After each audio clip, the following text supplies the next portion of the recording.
Rebonjour tout le monde, merci de nous rejoindre pour cet après-midi qui sera tout aussi pétillante que ce matin. Donc là, j'ai le plaisir d'introduire deux Manon. Manon Boissat, qui est étudiante en master à l'EPFL en génie électrique et électronique, et qui est aussi la vice-présidente de la GEPOLI, et Manon Chic, qui dirige la direction générale de l'enfance et de la jeunesse dans le canton de Vaud depuis septembre 2020. Merci beaucoup et je me réjouis d'entendre votre interview. Merci. Merci beaucoup Guizou pour cette présentation. Alors oui, donc cette discussion, elle va évidemment tourner autour de l'égalité des genres, mais particulièrement sur le rôle de l'école dans cette lutte pour l'égalité. Et j'ai le plaisir du coup de partager cette discussion avec vous. Vous avez un parcours qui m'impressionne beaucoup. Vous êtes maintenant à la tête de la direction générale de l'enfance et de la jeunesse du canton de Vaud et vous avez pendant longtemps été à Amnesty International Suisse. Est-ce que vous pouvez nous en dire un peu plus sur votre parcours et sur quel chemin vous amenez à en être ici aujourd'hui ? Oui, très volontiers. Alors c'est vrai qu'en fait, j'ai un parcours, je dirais, assez classique, dans le sens où je me suis d'abord tournée vers un métier qui m'attirait beaucoup, le journalisme, où j'ai fait pas mal de bénévolat aussi quand j'étais étudiante et adolescente. Et puis ensuite, j'avais pas envie de commencer en fait tout de suite des études. Donc j'ai d'abord fait mon stage de journaliste. Et ensuite, finalement, je me suis rendu compte que c'était le bon moment pour commencer des études. Donc, après avoir fait mon stage de journaliste et travaillé pendant 2 ans à l'Illustré, j'ai en fait effectivement commencé des études de lettres. Et après mes études de lettres, j'avais envie plutôt de découvrir le terrain. Donc, je suis partie en Colombie avec les brigades de paix internationales.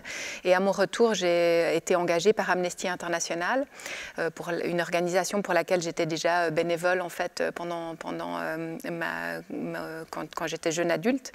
Et j'ai travaillé pendant 16 ans pour Amnesty International, d'abord comme porte-parole, ensuite comme responsable du travail avec les médias et ensuite comme directrice générale pour la Suisse. Et c'était intéressant pour moi de voir que finalement, dans ce job, j'avais en gros rien préparé, pas préparé un plan de carrière. Et puis c'est un peu des opportunités qui se sont présentées comme ça, quand tout d'un coup il y avait un poste qui était disponible. Mais je le relève avec intérêt aujourd'hui, un 8 mars, j'ai été ce qu'on appelle promu par discrimination positive. Donc ça existe. Et en fait, dans le cadre d'Amnesty, il y avait une campagne mondiale contre la violence à l'égard des femmes. Et l'organisation s'est aussi penchée sur elle-même en disant quel est l'exemple que nous donnons avec des sections où c'est toujours les hommes qui sont directeurs, qui sont présidents, ce sont des hommes qui composent les conseils de direction. Et donc il y a eu une décision en Suisse d'ouvrir le conseil de direction à 3 femmes, puisqu'il y avait 3 hommes, et donc d'ouvrir à 3 femmes. Et donc, seules les femmes avaient le droit de postuler. Et donc, j'ai postulé et j'ai été engagée. Et j'aime bien dire que voilà, j'ai été sélectionnée parce que j'étais une femme, mais évidemment que j'ai dû prouver aussi mes compétences. Et ensuite, je suis devenue la directrice générale. Là, ce n'était pas réservé à une femme. Et donc, je pense que j'ai pu prouver que voilà, j'étais sans doute pas une femme alibi, mais que très clairement, la question de la discrimination positive ou des quotas, comme on peut parfois les nommer, eh bien, ça aide des jeunes femmes à accéder à des rôles de responsabilité. Donc, je suis une fervente défenseuse aussi des quotas. Ok, oui, j'allais vous demander aussi justement, est-ce que ça vous a pas remis un peu en question sur votre légitimité à être au poste? Je me pose souvent beaucoup la question quand on postule quelque part, est-ce que en fait, s'il y a un quota, on n'a pas l'impression de pas vraiment mériter ce job? Alors c'est vrai, je pense qu'il y a effectivement toute une série de femmes qui craignent d'être dans cette situation, de se dire je ne veux pas être nommée juste parce que je suis une femme. Bien moi, je peux vous dire, je suis l'exemple vivant d'une femme compétente qui a été nommée parce qu'elle était femme et qu'elle avait les compétences.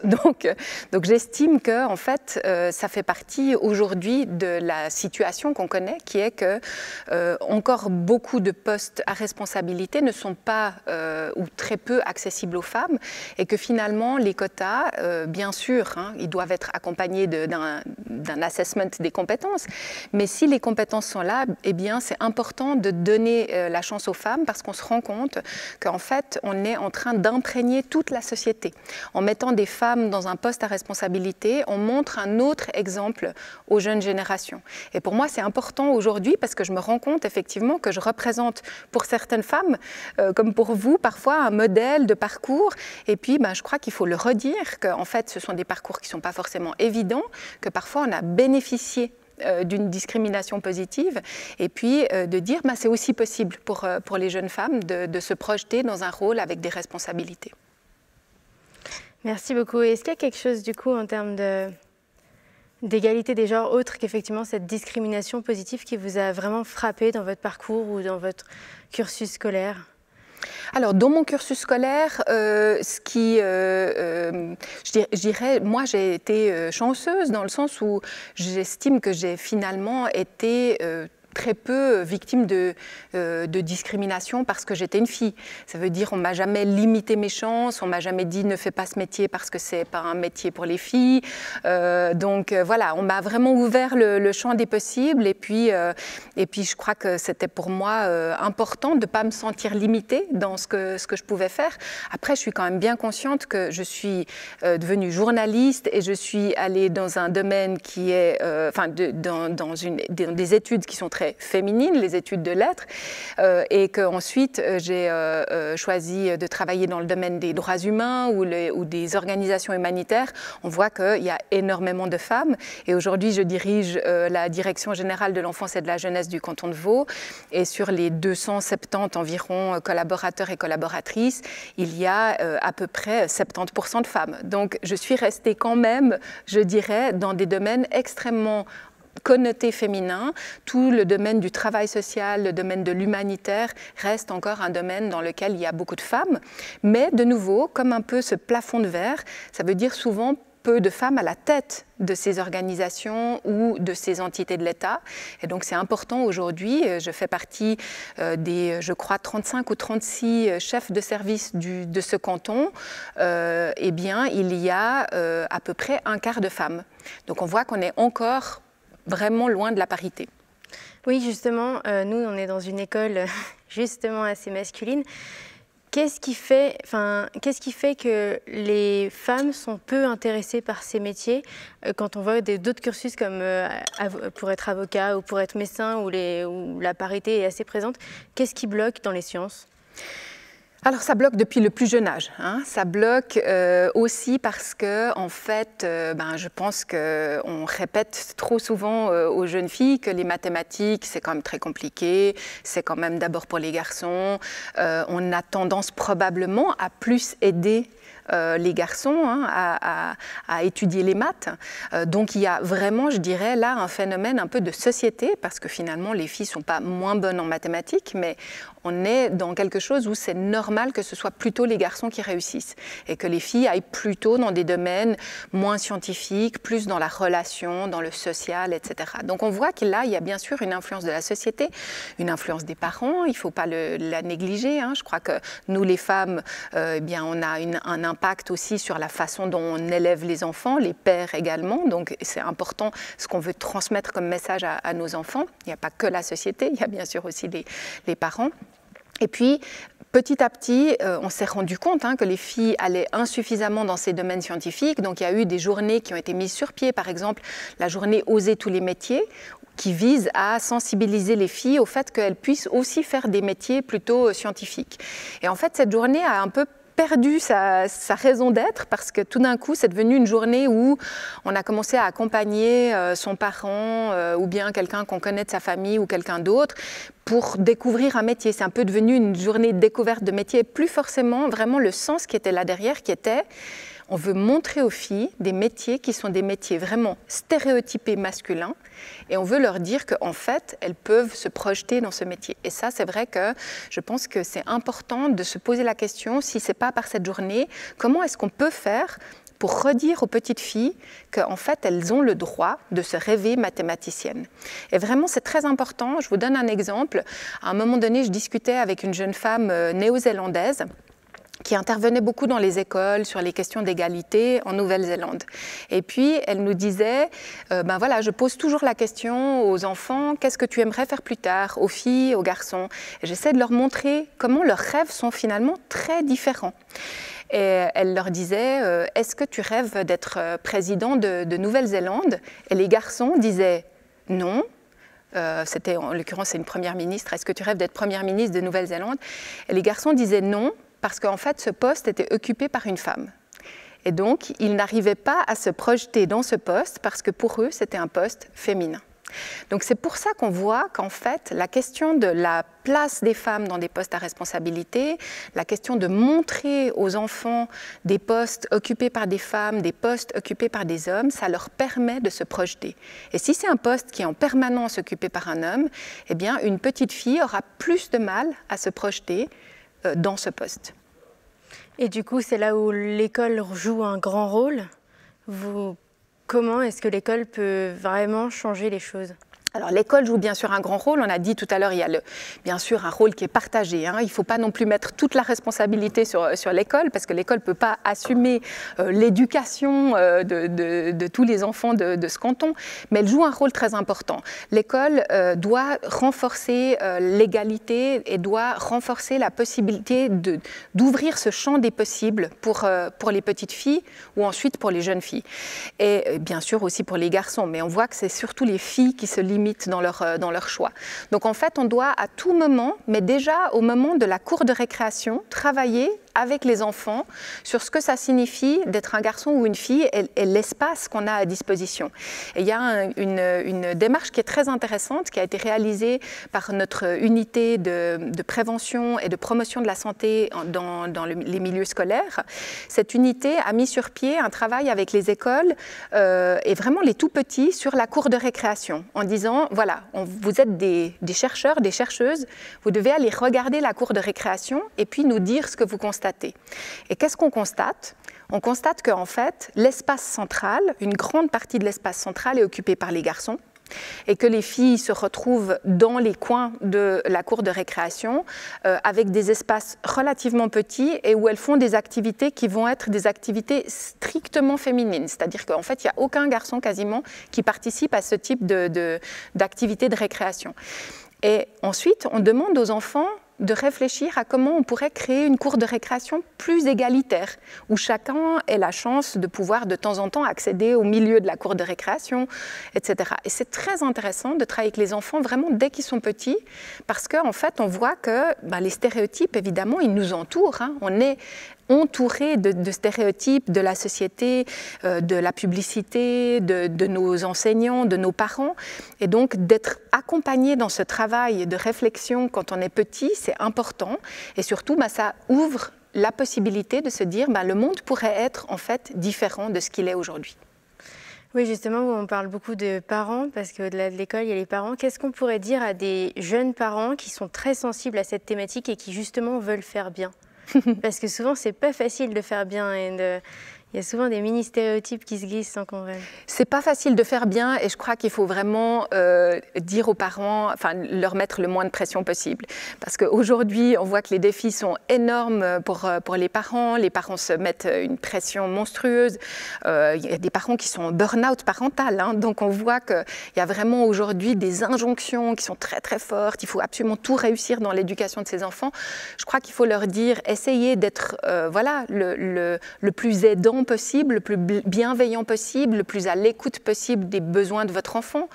Soyez ouverts et tolérants par rapport à des choses qui peut-être vont être émerger de votre enfant auquel vous ne vous attendiez pas.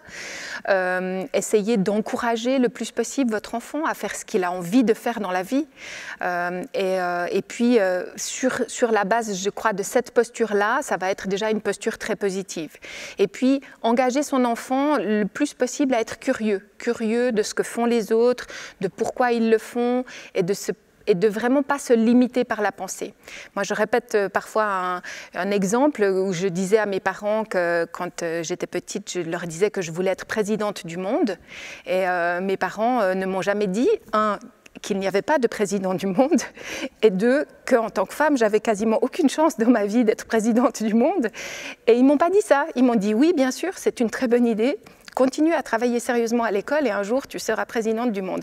Donc voilà, donc je crois qu'il s'agit vraiment de ne pas limiter les possibles de son enfant en lui disant que c'est un métier qui ne va jamais être un métier pour une fille ou bien c'est un métier qui va rendre un garçon ridicule. Je crois qu'il faut vraiment leur dire ce qui compte, c'est que tu sois à l'aise et que tu aies du plaisir dans ce que tu fais dans ta vie et donc de l'encourager plutôt que de limiter son choix. J'ai vu que vous aviez mis en place une initiative de l'école de l'égalité. Oui, canton de Vaud. Absolument. Est-ce que vous pouvez nous en dire un peu plus? Alors, l'école de l'égalité, c'est en fait vraiment un projet qui est ce projet dont je parlais tout à l'heure, qui commence vraiment avec les cours de récréation et qui est un projet qui permet de diffuser au sein des écoles un message par rapport à l'égalité entre filles et garçons, mais pas uniquement. Hein. Vraiment, c'est aussi l'égalité des chances, c'est aussi la non-discrimination sur des questions de diversité, de couleur de peau, etc. Et donc l'école de l'égalité, c'est intéressant parce que c'est de dire finalement, si on veut travailler à une école qui soit vraiment égalitaire, il ne faut pas juste avoir un cours sur l'égalité une fois par semaine ou une fois par mois ou même encore pire, une fois par année. Ça ne sert à rien. En fait, ce qu'il faut, c'est une école où on parle d'égalité à l'intérieur des cours, et que ce soit les cours de mathématiques jusqu'aux cours d'histoire. Et en fait, on va aborder l'égalité dans les cours sous une forme différente. Donc, par exemple, dans l'histoire, c'est évidemment le plus simple parce qu'on peut parler de l'histoire de l'égalité. On peut dire que les femmes n'avaient pas le droit de vote en Suisse jusqu'en 1971. On peut demander aux filles si elles savent ce que ça veut dire de se rendre compte qu'elles étaient des demi-citoyennes. Enfin, voilà, on peut faire des votes à blanc et puis dire aux filles, ah ben voilà, vous n'aurez pas le droit de voter. Enfin, on peut faire plein de choses pour que tout d'un coup on réalise ce que c'est d'avoir acquis des droits et puis que finalement ces droits n'étaient pas existants il y a encore très peu de temps en Suisse, il y a 50 ans. On peut aussi parler de l'égalité dans les mathématiques. Par exemple, on va travailler sur les statistiques.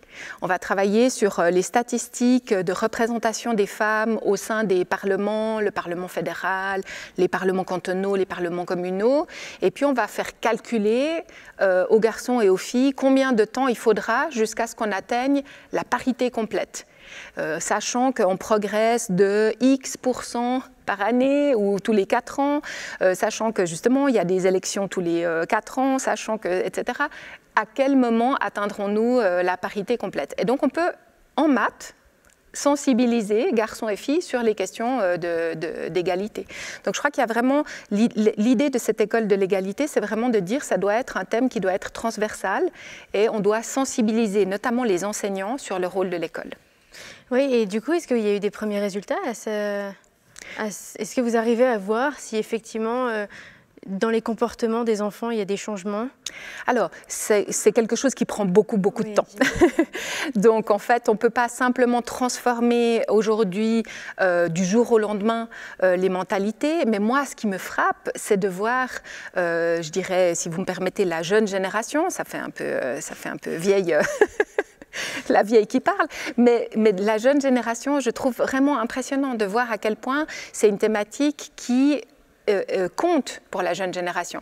Et moi, j'étais très impressionnée pendant la grève des femmes l'année dernière de voir à quel point il y avait beaucoup de jeunes filles dans la rue, de voir que les jeunes filles se sont mobilisées, que les jeunes garçons se sont mobilisés dans leurs écoles pour thématiser ces questions, qu'ils ont dessiné des pancartes, etc.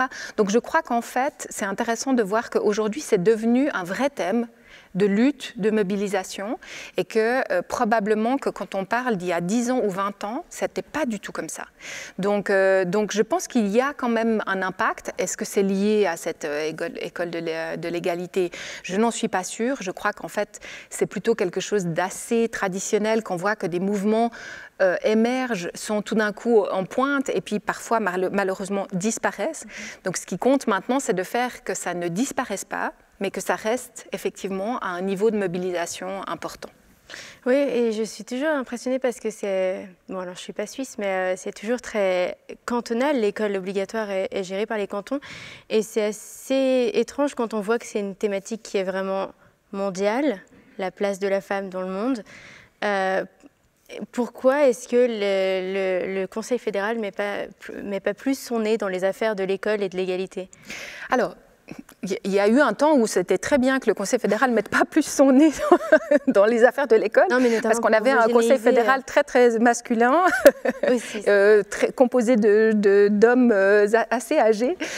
Donc voilà, il y a eu aussi un moment très court où il y avait plus de femmes que d'hommes au Conseil fédéral, mais voilà, c'était juste une année. Ça a toujours été une compétence cantonale. Hein. L'école en Suisse, c'est une compétence cantonale, l'instruction. Par contre, il y a ce qu'on appelle un plan d'études roman. Et là, bien sûr, c'est important que l'égalité soit thématisée comme une priorité. Et donc, ça fait partie du plan d'études de sensibiliser les enfants sur ces questions-là. La journée Oser tous les métiers, c'est une journée qui est nationale. Donc, on voit qu'il y a vraiment un travail aujourd'hui qui est vraiment national et que c'est une question qui n'est plus, je dirais, contestée. Par contre, c'est vrai que on n'y met pas forcément toutes les ressources qu'il faudrait. Il faudrait en fait un plan de sensibilisation, une campagne beaucoup plus forte si on veut vraiment changer la société rapidement.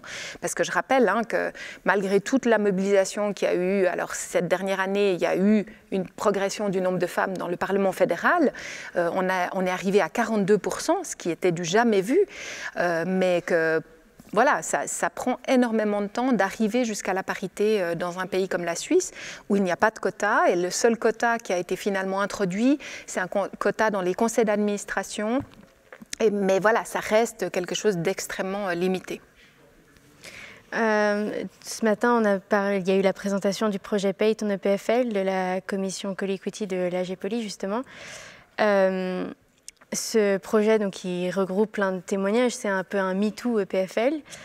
Est-ce que le nombre de témoignages vous surprend quand on entend parler de tous ces témoignages? Oui, alors ça me surprend. C'est vrai qu'en fait, je n'ai pas suivi en détail Paye ton EPFL, mais c'est vrai que ce mouvement MeToo et je dirais les descendants de ce mouvement MeToo dans les différents pays, dans les différentes institutions, c'est quelque chose qui est très très intéressant parce que ça aurait pu se limiter à un phénomène dont on aurait parlé pendant 1 ou 2 mois.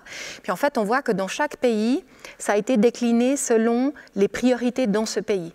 Donc il y a eu des pays, par exemple en Argentine, il y avait une des questions d'inégalité homme-femme qui était extrêmement forte, c'était la question de l'accès à l'avortement. Et en fait, c'est devenu MeToo en lien avec, on a le droit à décider sur notre propre corps. Et donc, dans d'autres pays, ça va être plutôt décliné sur la question du harcèlement sexuel, comme en Suisse. Dans certains pays, ça va être plutôt décliné sur la question du viol et des violences. Donc, on voit qu'en fait, dans chaque pays, les mouvements de femmes se sont appropriés ces mouvements et puis ont essayé de rebondir sur leurs propres problèmes, les problèmes qu'on connaît dans ce pays. Alors en Suisse, il y a toute une série de problèmes en matière d'égalité, le harcèlement n'en est qu'un. Mais c'est vrai que je pense que des mouvements comme Paye ton EPFL, c'est vraiment une façon de montrer, de rendre visible les comportements discriminatoires, les comportements sexistes que subissent des femmes au quotidien, dans leur carrière, dans leurs études. Et c'est important, pourquoi? Parce que ça permet à ces femmes de ne pas se sentir coupables d'avoir suscité quelque chose comme ça, d'avoir suscité une remarque complètement négative, etc. En fait, elles ne sont plus les responsables de ce qu'on leur dit, elles sont les victimes d'un phénomène qui est d'une toute autre ampleur. Et je crois que le fait de visibiliser tout cela, ça permet de montrer, regardez, il y a un problème et ce n'est pas nous les femmes qui en sommes les responsables. Et donc, qu'est-ce qu'on fait pour lutter contre ce problème? Et donc, c'est essentiel aujourd'hui. Je pense que la parole des femmes a toujours existé, mais elle n'était pas entendue. Et aujourd'hui, elle est entendue et elle est rendue plus visible.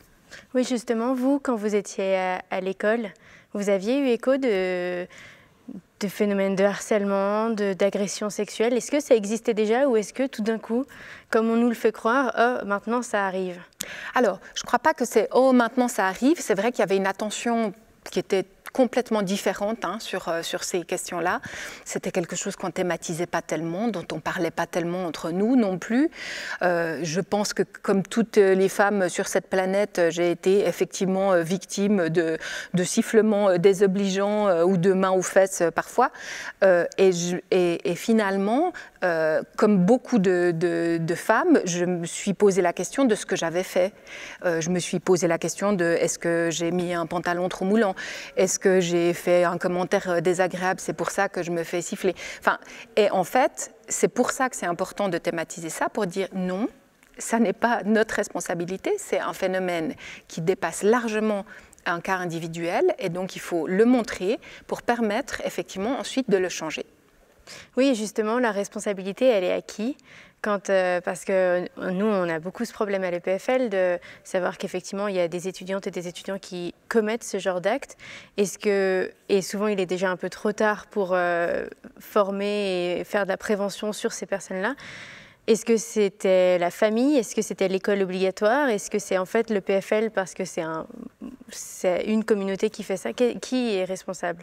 Alors, bien sûr que l'EPFL en tant qu'institution a une responsabilité. C'est d'identifier le problème, de permettre que les gens s'expriment, ne soient pas victimes de représailles parce qu'ils se sont exprimés, et puis qu'ensuite on essaye de prendre des mesures pour arrêter ça. Donc oui, très clairement, il y a une responsabilité d'une institution.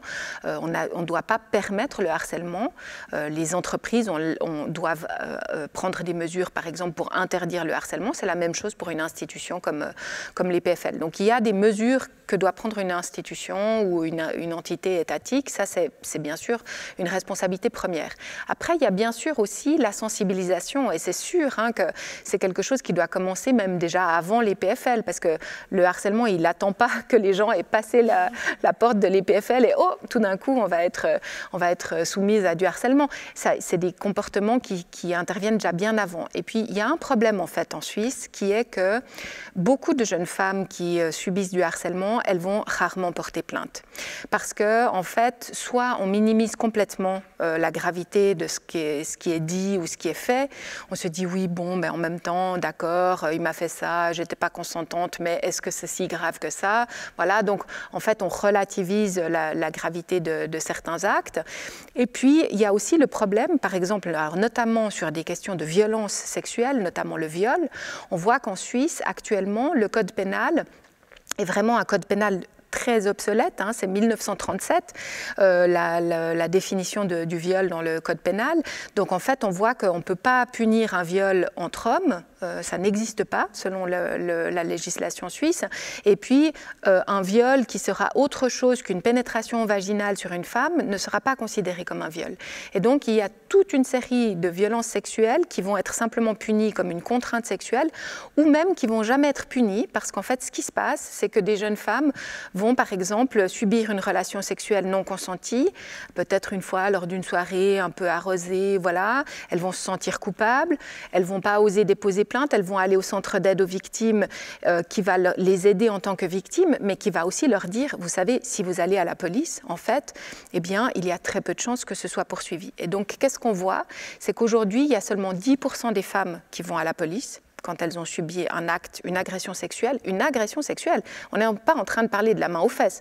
Une agression sexuelle, donc par exemple une pénétration, un acte sexuel contre leur gré, il y a 10% des femmes qui ont subi ça qui vont à la police seulement. Donc c'est très très peu. Et il y en a encore moins qui vont porter plainte. Et parmi celles qui vont porter plainte, il y en a très peu pour qui ça va rester impuni. Donc en fait, dans l'immense majorité des cas, il y a des jeunes hommes qui ont des comportements peut-être aussi parce qu'ils ont subi des violences, parce qu'ils ont subi des comportements inadéquats quand ils étaient petits, ça arrive. Eh bien, il y a des jeunes hommes qui ne savent pas que le comportement qu'ils ont eu était un comportement inacceptable, que c'est un comportement qui a fait du mal à quelqu'un, et ils vont le reproduire. Parce que finalement, si personne ne leur dit « maintenant ça suffit, stop », je porte plainte, je ne suis pas d'accord et tu vas être entendu par la police, eh bien, il y a comme en fait aucune limite. Et donc je crois qu'aujourd'hui, il faut vraiment beaucoup plus qu'avant se dire est-ce qu'on arrive, à changer ce code pénal, et il y a une consultation en cours, donc c'est le bon moment, et 2, est-ce qu'on arrive à convaincre les femmes de ne pas tolérer des comportements qui ne sont pas tolérables. Et donc, petit à petit, c'est aussi comme ça qu'on va peut-être pouvoir mettre un cadre sur ce qu'on accepte ou ce qu'on n'accepte pas. Et typiquement, je le redis, moi je ne pense pas que je dirais porter plainte si une fois, par hasard, quelqu'un dans la rue me met une main aux fesses. Par contre, effectivement, c'est vrai qu'un acte d'agression sexuelle, il doit être puni et il faut le dénoncer. Du coup, le problème, il est judiciaire. Il y a un vrai problème, effectivement, du côté de la justice, pas uniquement, je dirais, du côté des juges et des tribunaux, parce qu'en fait, eux, ils jugent avec ce qu'ils ont. Oui. Voilà. Donc, en fait, si la loi dit une relation, par exemple, une pénétration anale non consentie, ça n'est pas un viol, mais c'est une contrainte sexuelle, eh bien, un juge, il ne va pas pouvoir dire non, finalement, moi, je vais dire que c'est un viol. Donc, il ne peut pas interpréter la loi. Il va condamner pour contrainte sexuelle, et or, une contrainte sexuelle, ça va être une peine beaucoup moins grave. Donc en fait, on peut avoir des situations absurdes d'une femme qui aura subi un viol, une relation sexuelle non consentie, et qui ira au tribunal et qui verra l'auteur de cette violence jamais condamné pour rien du tout, ou condamné à une peine très petite pour contrainte sexuelle, la plupart du temps avec un sursis. Et donc voilà. Donc on voit que là, il y a un vrai problème de définition de la loi. Clairement, parce que nous, ce qu'on a pu remarquer, c'est que du coup, quand on se retrouve face à un problème, toutes les personnes qui ont témoigné anonymement, c'est qu'elles savent très bien que généralement ça mène à un non-lieu ou ça mène nulle part. Finalement, c'est un peu les journaux et les médias qui s'emparent des tribunaux et qui font un peu justice eux-mêmes. Où est-ce que vous mettriez où est-ce qu'elle est la place des médias et des journaux pour justement faire évoluer toute cette question? Oui, alors bien sûr que les médias ont un rôle important pour montrer que la société doit évoluer, et je crois qu'aujourd'hui les médias font ça, ils ont ce rôle de justement amplifier cette voix des femmes, cette voix des victimes, donc c'est important de le faire. Après, c'est vrai quand même qu'il faut faire attention que les réseaux sociaux ne deviennent pas des nouveaux tribunaux, parce que il faut quand même le dire, il y a une présomption d'innocence et puis on ne peut pas simplement accuser son prof parce que tout d'un coup, on a interprété un geste qu'il a eu envers nous et puis on va commencer à donner son nom et puis à permettre aux autres personnes de dire « Ah oui, moi aussi, d'ailleurs ce prof, je sais bien qu'il est comme ci, comme ça ». Enfin, c'est très dangereux. Donc je crois qu'il faut vraiment se dire qu'il y a un certain nombre d'actes qui sont punissables, il faut aller au tribunal pour ça. Il ne faut pas utiliser les réseaux sociaux comme un tribunal. Mais par contre, les réseaux sociaux doivent permettre notamment aux victimes de réaliser qu'elles ne sont pas les seules. Oui, justement, à l'EPFL, on a beaucoup cette question avec tous les cas de harcèlement qu'il y a eu. Il y a une grande discussion en cours à l'EPFL sur comment traiter ces cas et effectivement, ce n'est pas autant simple qu'on le pense. Il y a quelques questions du public qui arrivent maintenant. Vous avez parlé que l'école doit renforcer la sensibilité autour de l'égalité. Est-ce que ce message est passé facilement auprès du corps enseignant? Alors, c'est toujours la même chose. Et puis, je crois que finalement, les enseignants, il faut bien voir, c'est le reflet de la société. C'est vous et moi. Donc, finalement, on a dans la société beaucoup de gens qui n'ont pas envie d'entendre parler de l'égalité parce qu'ils ont l'impression qu'ils vont y perdre.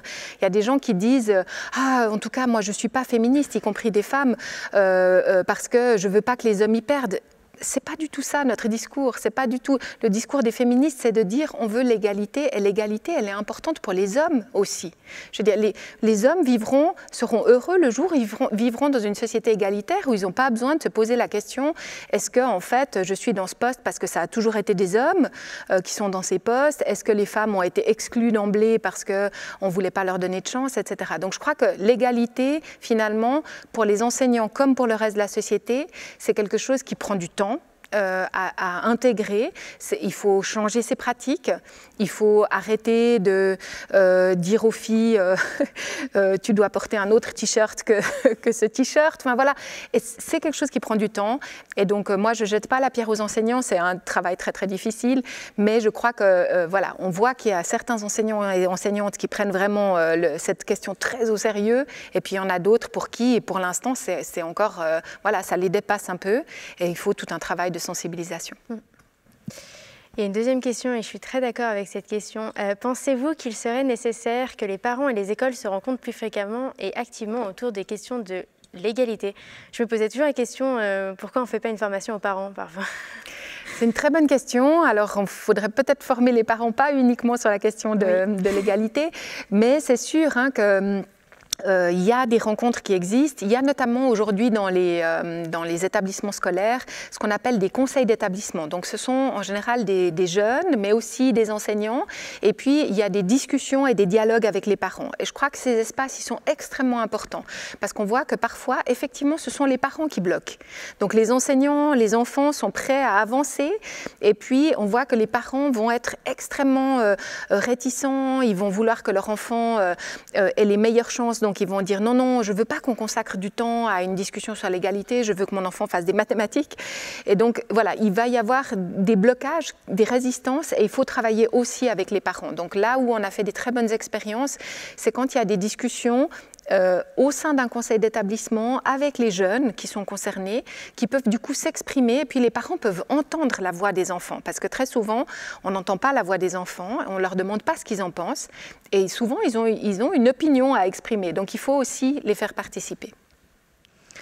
Plus tôt dans la journée, Farnas Moser du service de promotion des sciences a parlé des cours et ateliers pour les jeunes filles, justement dont on parlait. Que pensez-vous de ces actions ciblées ?